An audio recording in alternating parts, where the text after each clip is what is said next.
Hello दोस्तों। कैसे हैं आप सब। आशा करता हूँ आप लोगों की पढ़ाई अच्छी चल रही होगी।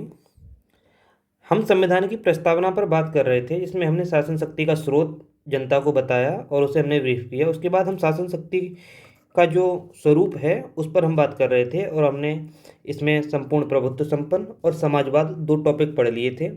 जो शासन शक्ति के स्वरूप का हमारे संविधान में वर्णित स्वरूप है, उसमें जो तीसरा टॉपिक है वो है पंथ निरपेक्ष।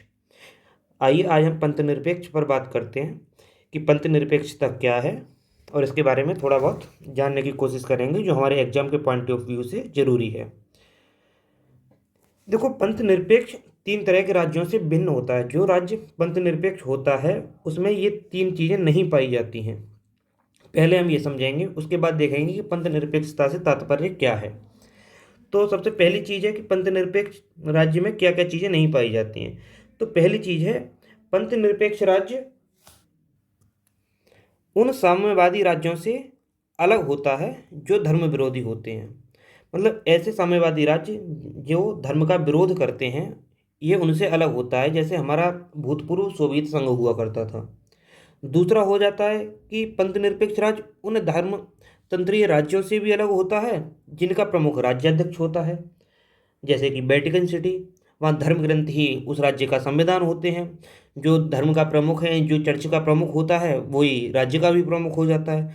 तो पंथ निरपेक्ष राज्य ऐसा राज्य भी नहीं होता है कि जहाँ धर्म का प्रमुख ही राज्य का प्रमुख हो। और ये उन धर्म प्रभावित राज्यों से भी अलग होता है जो किसी एक विशेष धर्म को राज्य का राजकीय धर्म घोषित कर देते हैं। जैसे पाकिस्तान में इस्लाम धर्म को राज्य का राजकीय धर्म घोषित किया हुआ है। तो इस्लाम भी पंथ निरपेक्ष राज्य नहीं है।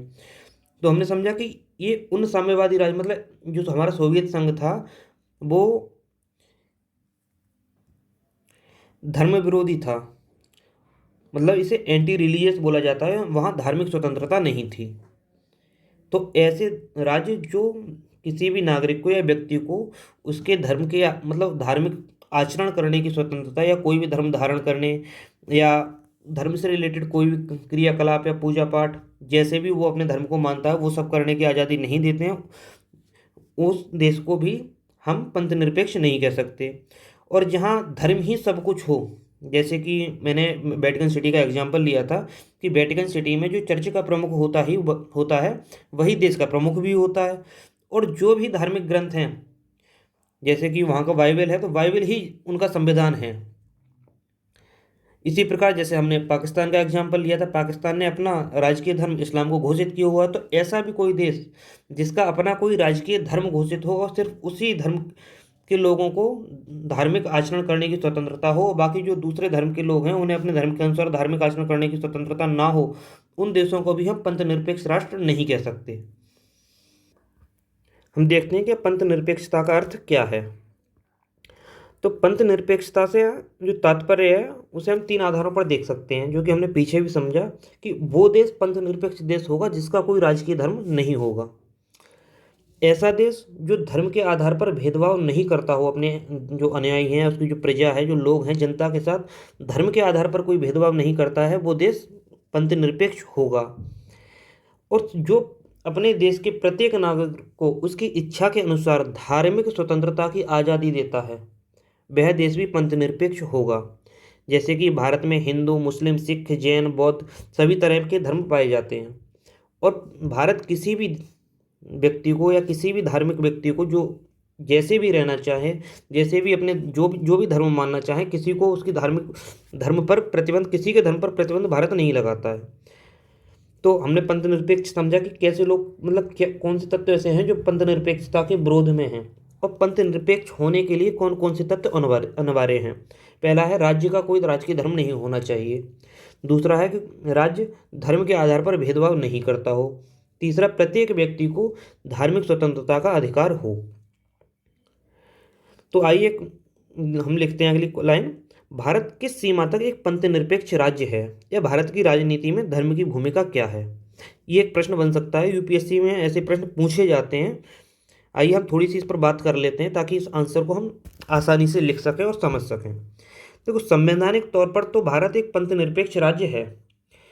हम कह सकते हैं कि भारत को संवैधानिक तौर पर एक पंथ निरपेक्ष राज्य माना जा सकता है।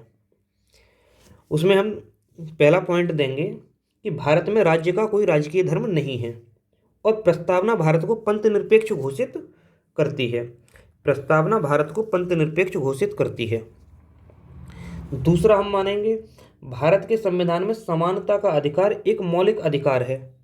हमारी जो फंडामेंटल राइट हैं उसमें हमें समानता का अधिकार दिया गया है, जो कि हमारे उच्चतम न्यायालय द्वारा प्रवर्तनीय है। अगर उसका हनन होता है तो हम सीधे हाई कोर्ट जा सकते हैं, वो हमारा फंडामेंटल राइट है। तो जो धर्म के आधार पर नागरिकों के बीच भेदभाव की मनाही करता है, क्योंकि जो जब समानता का अधिकार मिला है तो हम भेदभाव नहीं कर सकते नागरिकों के बीच, चाहे वो किसी भी धर्म का हो। तो इसलिए ये दूसरा तर्क हो जाएगा कि हम संवैधानिक तौर पर पंथनिरपेक्ष हैं, क्योंकि हमें समानता का अधिकार दिया गया है। और दूसरा, धार्मिक स्वतंत्रता का अधिकार भी मौलिक अधिकार है। हमारे संविधान में आर्टिकल 25 से 28 तक धार्मिक स्वतंत्रता का अधिकार विस्तृत रूप में दिया गया है, जो भी हम उसे भी हम उच्चतम न्यायालय से प्रवर्तित करा सकते हैं। उसके हनन होने पर हम सीधे सुप्रीम कोर्ट जा सकते हैं। तो ये 3 फैक्ट हो गए संवैधानिक तौर पर पंथनिरपेक्ष साबित करने के हमारे संविधानों को, कि प्रस्तावना भारत को पंथनिरपेक्ष घोषित करती है, क्योंकि प्रस्तावना में पंथनिरपेक्ष शब्द इन डला हुआ है। प्रस्तावना खुद कहती है कि हम भारत के लोग भारत को एक संपूर्ण प्रभुत्व संपन्न समाजवादी पंथनिरपेक्ष राष्ट्र, तो पंथनिरपेक्ष शब्द वहाँ पर प्रस्तावना में लिखा हुआ है। तो इस वजह से संवैधानिक तौर पर हम पंथनिरपेक्ष हो गए। समानता के अधिकार में धर्म जो है वो शब्द लिखा हुआ है वहाँ पे, कि धर्म के आधार पर, धर्म, जाति, लिंग, मूलवंश आदि के आधार पर विभेद नहीं किया जाएगा। धार्मिक स्वतंत्रता का अधिकार भी हमारे संविधान में हमको दिया गया है। आर्टिकल 25 से 28 तक धार्मिक स्वतंत्रता वर्णित है। तो इन सब आधारों पर हम कह सकते हैं कि भारत का जो संविधान है वो संवैधानिक तौर पर भारत को एक पंथनिरपेक्ष राष्ट्र घोषित करता है। लेकिन हम जो व्यवहार में देखते हैं उसमें, और जो हम संविधान में हमारे में वर्णित है, उन दोनों में थोड़ा सा कॉन्ट्रडिक्शन पाया जाता है। लेकिन जब हम यूपीएससी का आंसर लिख रहे हैं तो इस कॉन्ट्रडिक्शन को भी दिखाना जरूरी है। तो इसलिए हम यहाँ पे इसके इन सबको ब्रीफ करने के बाद आगे लिखेंगे कि लेकिन व्यवहारिक दृष्टिकोण से भारतीय राजनीति में धर्म की महत्वपूर्ण भूमिका देखी जा सकती है, क्योंकि व्यवहार में हम ये सब चीज़ देख रहे हैं, और यूपीएससी का आंसर जितना ज़्यादा व्यवहारिक होगा उतने ही हम ज़्यादा नंबर ले सकते हैं। तो इसे भी लिखना जरूरी है, क्योंकि पहले हम पूरा संवैधानिक तौर पर जितना है जो संविधान में है और जो हमारे संविधान के अनुसार हमारे देश को जो दिखा रहा है कि संविधान हमारे देश को पंथनिरपेक्ष घोषित करता है, तो पहले हमें वो सब देना है। उसके बाद फिर हमें तर्क देना है कि नहीं नहीं, व्यवहार में ऐसा भी होता है, और उन सब चीज़ों को बताना है। तो आइए इस चीज़ को देखते हैं। भारतीय राजनीति में धर्म की भूमिका में हेडिंग दे सकते हैं। सबसे पहले हम देखेंगे चुनाव में, जब हमारे देश में चुनाव होते हैं तो उसमें क्या क्या होता है, इस चीज़ को मतलब जो व्यवहारिक चीज़ें हैं हमें अपने दिमाग से वो सब चीज़ें लिख देनी है। तो चुनाव में क्या था, चुनाव में हम धर्म की महत्वपूर्ण भूमिका देखते हैं। तो लिखेंगे कि चुनाव में धर्म महत्वपूर्ण भूमिका निभाता है, और इसे हम थोड़ा सब पॉइंटों में वर्णित कर देंगे। पहला है कि चुनाव के दौरान उम्मीदवारों के चयन में धर्म की महत्वपूर्ण भूमिका देखी जाती है। जब चुनाव होते हैं तो किस क्षेत्र से किस कैंडिडेट को खड़ा किया जाएगा। एक होता है जनसंख्या मानचित्र। सभी पार्टियां उस जनसंख्या मानचित्र, जो जनसंख्या मानचित्र है, इसके अनुसार पता चलता है, जनसंख्या मानचित्र, इसके अनुसार ये पता चलता है कि किस क्षेत्र विशेष में कौन सी जाति, कौन सी धर्म विशेष के लोग अधिक रहते हैं, कौन सी जाति के लोग कहाँ ज़्यादा पाए जाते हैं, वहाँ किस किस जाति के कैंडिडेट को खड़ा करना चाहिए। तो ये योग्यता से अधिक इस जनसंख्या मानचित्र के आधार पर हमारे देश में जो धर्म का आधार है वो किसी कैंडिडेट को उस जगह की सीट देने के लिए ज़्यादा जरूरी है, तभी उस कैंडिडेट के जीतने के चांसेस बढ़ जाते हैं। और हमेशा जितनी भी राजनीतिक पार्टियां होती हैं वो इस तथ्य को ध्यान में रखती है कि उस क्षेत्र विशेष में किस जाति के लोग या किस धर्म के लोग ज़्यादा पाए जाते हैं, उसी उम्मीदवार को वहाँ से टिकट दिया जाता है। तो पहला हमने पॉइंट लिखा कि चुनाव के दौरान उम्मीदवारों के चयन में धर्म की महत्वपूर्ण भूमिका होती है। इस चीज़ को हमने समझ भी लिया कि किसी विशेष, जैसे कहीं पे कोई एक ऐसा क्षेत्र है जहाँ हिंदू धर्म जो है वो बहुलता में पाया जाता है, तो उस जगह जो कैंडिडेट खड़ा किया जाएगा, जो सभी पार्टियां होंगी, वो वहाँ योग्यता के आधार को निगलेक्ट करते हुए वहाँ जो धर्म का आधार है, हिंदू धर्म के व्यक्ति को ही वहाँ सीट मिलेगी, चाहे वहाँ कोई दूसरे धर्म का व्यक्ति जो योग्यता में उससे अधिक योग्य हो, फिर भी हिंदू धर्म के व्यक्ति को ही सीट दी जाएगी, क्योंकि उसके जो जीतने के चांसेस हो जाएंगे वो अधिक हो जाएंगे। तो पहला हो गया कि जब हम चुनाव के दौरान उम्मीदवारों को ये चयन करते हैं उसमें धर्म एक महत्वपूर्ण भूमिका निभा रहा है, क्योंकि सीट उसी उम्मीदवार को मिलेगी जो उस क्षेत्र विशेष में जो बहुलतावादी जो धर्म है उससे संबंध रखता होगा। दूसरा हो जाएगा इसमें, चुनाव में धार्मिक मुद्दे उठाए जाते हैं। अब चुनाव में हमारे जो निर्वाचन आयोग है या हमारा जो संविधान है वो सीधी सीधी इस बात की मनाही करता है कि चुनाव में धार्मिक मुद्दे नहीं उठाए जाएंगे, लेकिन व्यवहार में उठाए जाते हैं, जिसकी जब इनसे जवाब मांगा जाता है तो ये उसे सैद्धांतिक तौर पर कुछ और बताकर के उसे सिद्ध कर देते हैं कि नहीं, ये धार्मिक मुद्दा नहीं है। लेकिन हम सब जानते हैं कि चुनाव में धार्मिक मुद्दे उठाए जाते हैं, जैसे राम मंदिर का मुद्दा हुआ, शाहीन बाग वाला मुद्दा हुआ, ये सारे मुद्दे चुनाव में उठाए जाते हैं और उठाए जाते रहेंगे। लेकिन जब इनसे जवाब मांगा जाता है तो ये सैद्धांतिक तौर पर कह देते हैं कि नहीं, ये इसका मतलब ये नहीं था। ऐसे ही जब भारत में जनता का जो मतदान व्यवहार है वो भी धर्म से प्रभावित होता है। जैसे अगर कोई व्यक्ति जब मत डालने जाता है अपना, तो वो ये देखता है कि जो कैंडिडेट है वो उसके धर्म का है, उसकी जाति का है, वो या ये नहीं देखता कि योग्यता क्या है। अगर किसी मुस्लिम बहुल क्षेत्र में किसी हिंदू व्यक्ति को खड़ा कर दिया जाता है तो वहाँ उसके चांसेस जीतने के कम हो जाएंगे, क्योंकि कोई भी मुस्लिम व्यक्ति ये नहीं चाहेगा कि वो किसी दूसरे धर्म के व्यक्ति को वोट दे।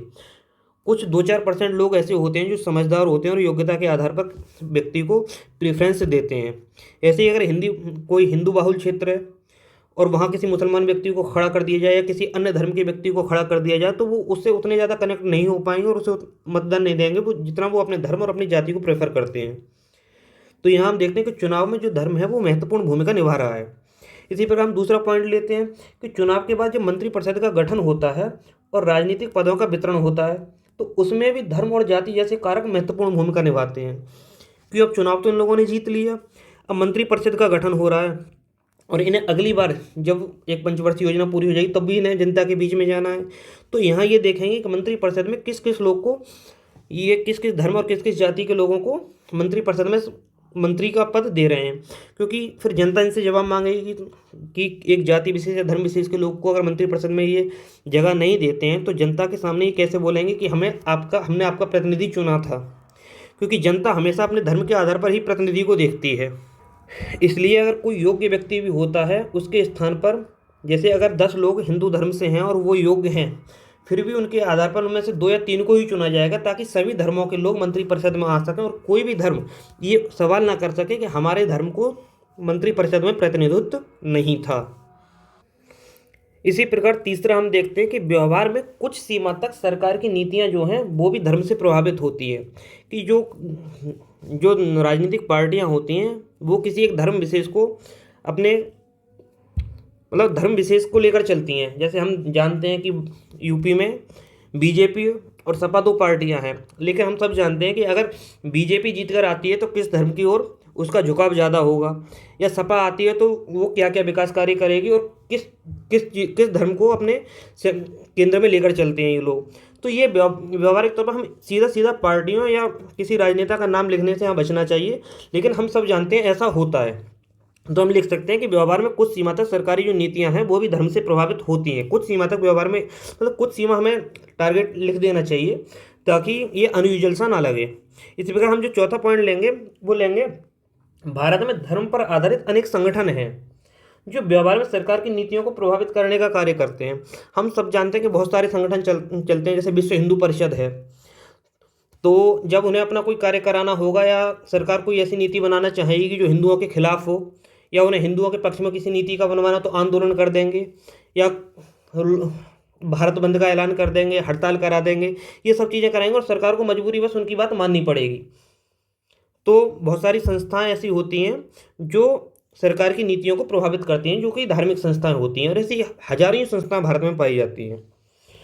अब ये सब हमने बताने के बाद हमें एक आशावादी दृष्टिकोण रखना है इसमें, और फिर उसे कंक्लूज करते हुए हमें लिख देना है कि वर्तमान में भारतीय राजनीति में धर्म की स्पष्ट भूमिका देखी जा सकती है, लेकिन जैसे जैसे भारत में शिक्षा, जागरूकता और संवैधानिक मूल्यों के प्रति प्रतिबद्धता बढ़ती जाएगी, वैसे वैसे हम व्यवहारिक तौर पर भी अधिक पंथनिरपेक्ष होते जाएंगे और राजनीति में धर्म की भूमिका कम होती जाएगी।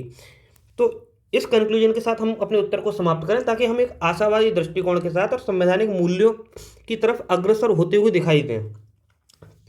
तो इन सब जब तत्वों को हम लिखेंगे और इस प्रकार आशावादी दृष्टिकोण रखेंगे तो हमें नंबर ज़्यादा मिलने के चांसेस रहते हैं, ताकि हम किसी एक तरफ झुकाव अपना ज़्यादा ना रखें और एक संतुलित आंसर को लिखें, ताकि कोई व्यवहारिक चीज़ जो कि व्यवहार में सामने दिख रही है वो भी ना छूटे, और जो हमारे संवैधानिक मूल्य हैं वो भी, उन्हें भी हम धारण करते हुए अपने आंसर को लिखें। हमारे आंसर में दोनों चीज़ें स्पष्ट रूप से झलकनी चाहिए।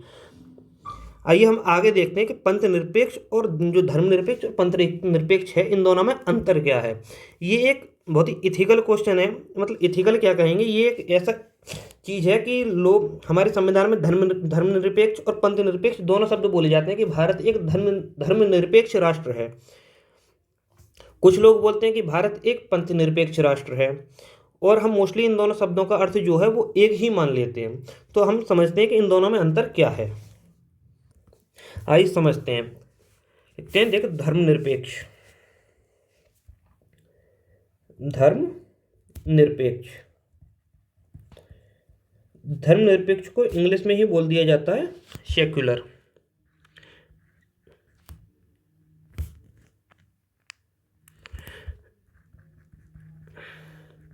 और इसी को बोल दिया जाता है पंथ निरपेक्ष।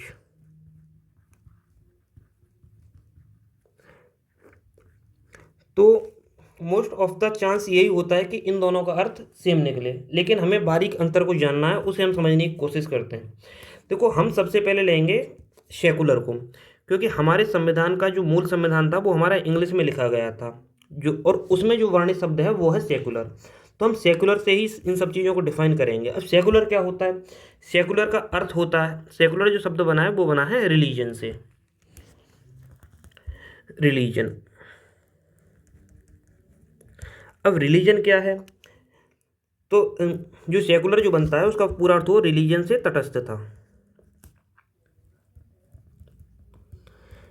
या निरपेक्षता। तो सेकुलर मतलब, सेकुलर क्या है कि जो रिलीजन से तटस्थ हो या रिलीजन से निरपेक्ष हो। ये एक यूरोप का कॉन्सेप्ट है। अब पहले हम रिलीजन को समझते हैं कि रिलीजन क्या है। रिलीजन जो है उस समझने के लिए एक शब्द है रेलिगियर। ये एक लैटिन भाषा का शब्द है और इसका अर्थ होता है जोड़ना। हो गया जोड़ना, या हो जाएगा टू कनेक्ट।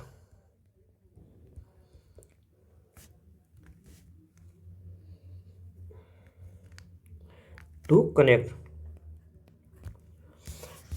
ये लैटिन भाषा का शब्द है जिससे कि रिलीजन का निर्माण हुआ है, जिसका अर्थ होता है जोड़ना।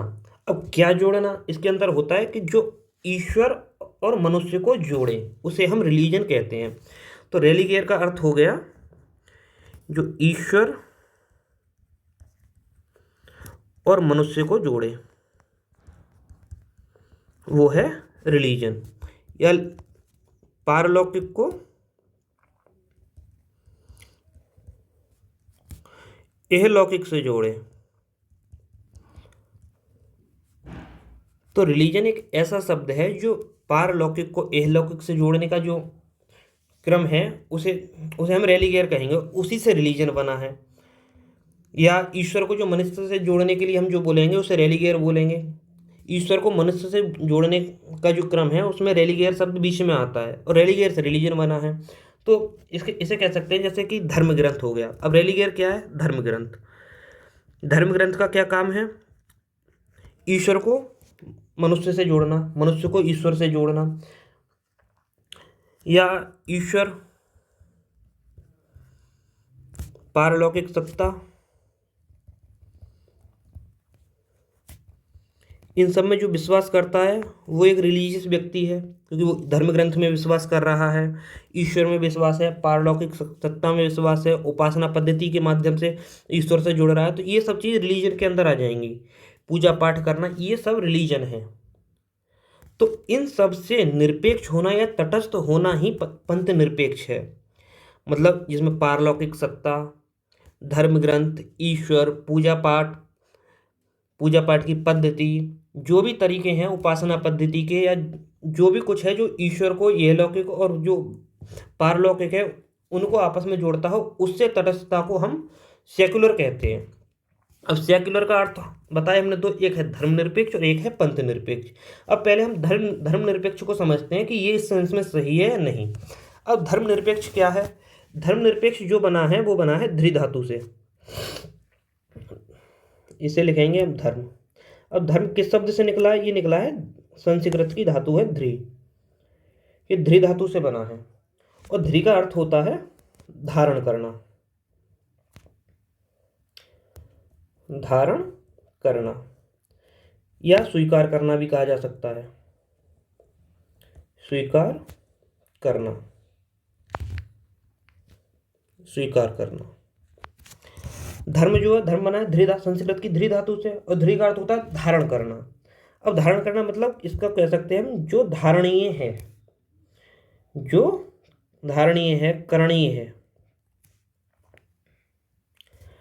करणीय हो, इसका अर्थ होता है जो करने योग्य हो, जो करने योग्य है, वही धर्म है।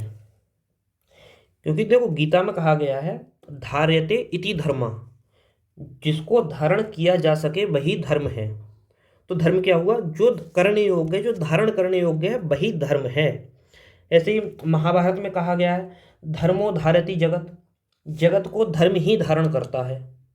गीता में बाद में भी कहा गया धर्मो रक्षति रक्षता, तुम धर्म की रक्षा करो, धर्म तुम्हारी रक्षा करेगा। आओ इसे एग्जाम्पल से समझते हैं। जैसे कि किसी व्यक्ति का काम करना, पहले ये समझ करणीय का अर्थ हो जाता है। अब यहाँ पे जो हमने बताया कि जिसको धारण किया जा सके वो धर्म है, तो धारण करना मतलब कर्तव्य करना, कर्तव्य का मतलब हो जाता है ड्यूटी, तो ये हो गया कर्तव्य, कर्तव्य या ड्यूटी।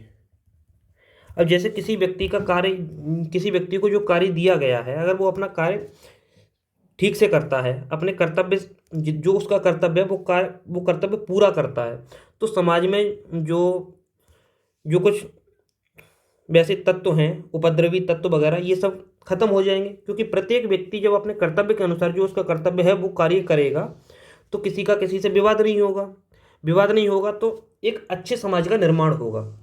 और प्रत्येक धर्म अलग अलग होता है, धर्म अलग है। जैसे हम धर्म को समझते हैं, जैसे कि मान लीजिए कि एक अध्यापक है, उस अध्यापक का जब वो अपनी कक्षा में है, अध्यापक जो है जब अपनी कक्षा में है तो उसका धर्म क्या है?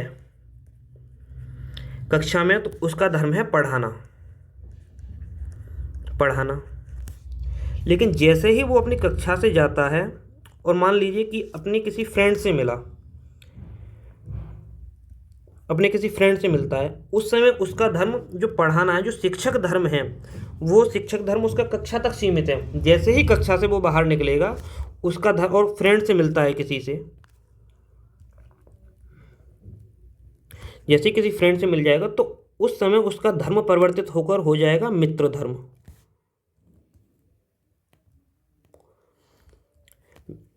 तो इसी प्रकार धर्म हर क्षण चेंज होता है, लेकिन रिलीजन हर क्षण चेंज नहीं होता। क्योंकि अगर कोई धर्म से रिलीजन से हिंदू है तो वो कक्षा में था तब भी हिंदू रहेगा, दोस्त से मिला तब भी हिंदू रहेगा, अपने घर जाकर अपने पिता से मिल रहा है तब भी हिंदू रहेगा। लेकिन धर्म उसका बार बार चेंज होता रहेगा। कक्षा में था तो उसका धर्म था शिक्षक धर्म, अपने मित्र से मिला तो हो गया मित्र धर्म, पिता से मिला तो हो गया पुत्र धर्म, बच्चों से मिला तो हो गया पितृधर्म। तो धर्म हर क्षण चेंज होता है, लेकिन रिलीजन हमेशा एक ही रहता है, रिलीजन हर क्षण चेंज नहीं होता। तो ये रिलीजन और ये सेक्युलर और धर्मनिरपेक्ष में अंतर है। तो हमारा जो देश है वो धर्मनिरपेक्ष है या पंथनिरपेक्ष? क्या हमारा देश अपने कर्तव्य से विमुख है? नहीं। तो जो एग्जैक्ट सेंस है वो हमारे संदर्भ में, ये धर्मनिरपेक्ष सेक्युलर के संदर्भ में नहीं हो सकता, हमारे देश के संदर्भ में। उसका जो एग्जैक्ट सेंस है वो है पंथनिरपेक्ष। अब पंथ क्या होता है? पंथ जो होता है, इंग्लिश का जो एक शब्द है रिलीजन, ये पंथ के काफ़ी नज़दीक शब्द है। जैसे रिलीजन से एक शब्द निकला है सेक्ट, सेक्ट, सेक्ट का अर्थ होता है उप समुदाय, अब सेक्ट सेक्ट का मतलब हो गया वो रास्ता जो हमें ईश्वर की तरफ ले जाता है, वो सब निकला है रिलीजन से। और सेक्ट जो है वो पंथ के नज़दीक है। पंथ पंथ का अर्थ होता है ईश्वर से मिलाने वाला या पारलौकिक सत्ता से मिलाने वाला रास्ता। तो सेक्ट और पंथ समानार्थी हो गए, और सेक्ट जो निकला है वो रिलीजन से निकला है। तो इसी शब्द से पंथ निरपेक्ष बना है। जैसे अब सेक्ट का अर्थ हमने बताया उप समुदाय, जैसे कि मुसलमानों में शिया हैं, सुन्नी हैं, हिंदू में वैष्णव हैं, शक्ति की पूजा करने वाले शाक्त हैं, बौद्ध हैं। तो ये सब जो हैं ये उप समुदाय हो जाते हैं। तो जो भी लोग इन सब चीज़ों से मतलब पंथ निरपेक्ष हैं, तो हम वो रिलीजन के आधार पर होंगे कि जो रिलीजन से तटस्थ, हमारा जो संविधान है वो किसी भी कार्य में रिलीजन को लेकर के नहीं आएगा, लेकिन कर्तव्य को लाएगा, ड्यूटी को लाएगा। जैसे कि कोई भी ये नहीं कह सकता कि तुम जब किसी कार्यालय में जैसे कि आप डीएम आवास जाते हैं, वहाँ डीएम ये नहीं कहेगा कि पहले तुम नमाज पढ़ के दिखाओ उसके बाद तुम्हारा ये कार्य किया जाएगा। या तुम पूजा नहीं करते हो तो तुम पहले पूजा करो, मूर्ति पूजा करो, लड्डू चढ़ाओ, उसके बाद तुम्हारा ये कार्य किया जाएगा। ऐसा नहीं। तो हमारे जितने भी सार्वजनिक कार्य में हैं, जो सार्वजनिक कार्य जो सरकार के द्वारा या हमारे संविधान के जितने भी कार्य हैं जो संविधान के अनुसार प्रशासित होते हैं, उन सब चीज़ों में धर्म को बीच में नहीं लाया जाएगा। वहाँ धर्म का अर्थ जो है वो पंथ से है। मतलब हमारा राष्ट्र पंथ निरपेक्ष है, धर्म मतलब कर्तव्य से विमुख नहीं है, रिलीजन से विमुख है। तो इस चीज़ को हम समझ रहे हैं। लेकिन बहुत सी बार क्वेश्चन जो आता है उसमें लिखा आ जाता है कि भारतीय संविधान, भारत जो है वो एक पंथ निरपेक्ष राष्ट्र है, तब तो हम सीधा सीधा लिख देंगे। लेकिन वहीं अगर धर्मनिरपेक्ष शब्द आ जाता है तो हमें ज़बरदस्ती इस डिबेट में नहीं जाना है, क्योंकि धर्मनिरपेक्ष और पंथ निरपेक्ष को अब समानार्थी मान लिया गया है। क्योंकि हमारे संविधान में आर्टिकल 15 है, 16 है, जो और जितने भी जो समानता का अधिकार है, जितने जहाँ पे भी दिया गया है उसमें धर्म को लिया गया है। उसका कारण क्या है? क्योंकि हमारे संविधान में जो सेक्युलर शब्द था वो 42वें संविधान संशोधन के द्वारा प्रस्तावना में डाला गया था। उससे पहले जब हमारी संविधान सभा ने जो संविधान बनाया था, जो प्रस्तावना बनाई थी, उसमें सब पंथ निरपेक्ष शब्द नहीं था।